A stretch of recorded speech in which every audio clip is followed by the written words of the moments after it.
ce sont les tirailleurs. Leur nouba, où éclate le son de la raïta, est précédé du bélier fétiche qui les accompagne partout.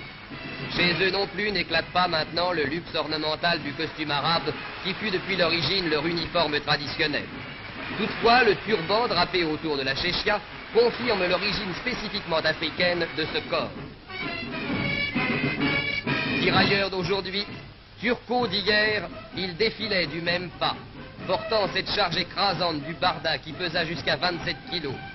De leur première unité créée en 1839, devaient naître successivement 28 régiments algériens, tunisiens et marocains, enfants tous de la même famille et de la même glorieuse filiation. Ils furent les premières troupes d'Afrique à faire partie d'un défilé triomphal à Paris au retour de la campagne d'Italie, car déjà depuis longtemps, leur preuve était faite. Ils avaient en Crimée été les héros d'Inkerman. À Solferino, ils avaient attiré par leur bravoure l'attention de Napoléon III. Ils étaient, au mauvais jour de 1870, héroïques jusqu'à la mort à Wissembourg et à Reichshoffen. La suite était dans la même ligne. Tirailleurs couscous étaient pour toujours entrés dans l'histoire de France.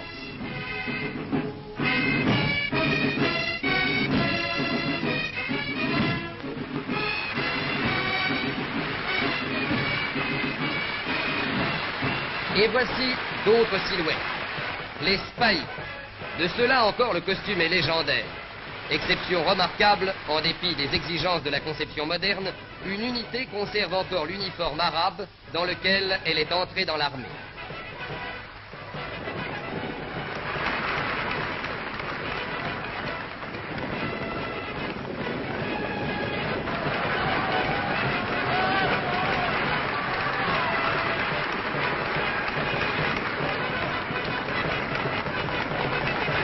C'est peut-être ce miracle de l'uniforme qui raccourcit pour les spahis le long cheminement de l'histoire.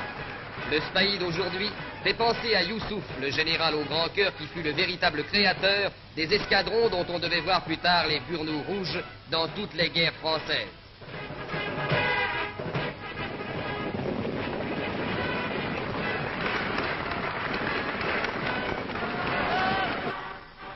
Et plus loin encore, dans le sud, donnons une pensée aux compagnies sahariennes, dont le jeune étendard flotte sur le sable du désert.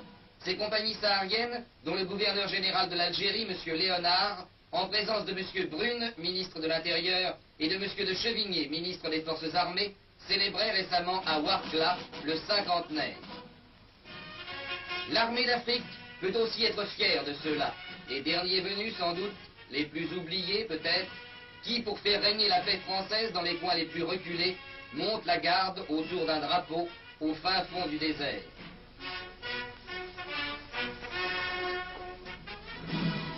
Mais au-delà de ces images fragmentaires, s'en ajoute une autre, plus émouvante et plus grandiose, celle de cette marche au drapeau, où se retrouvèrent un jour à Marnia, sous le burnou ou la djellaba, des milliers d'hommes qui avaient porté la veste et le dolman d'uniforme.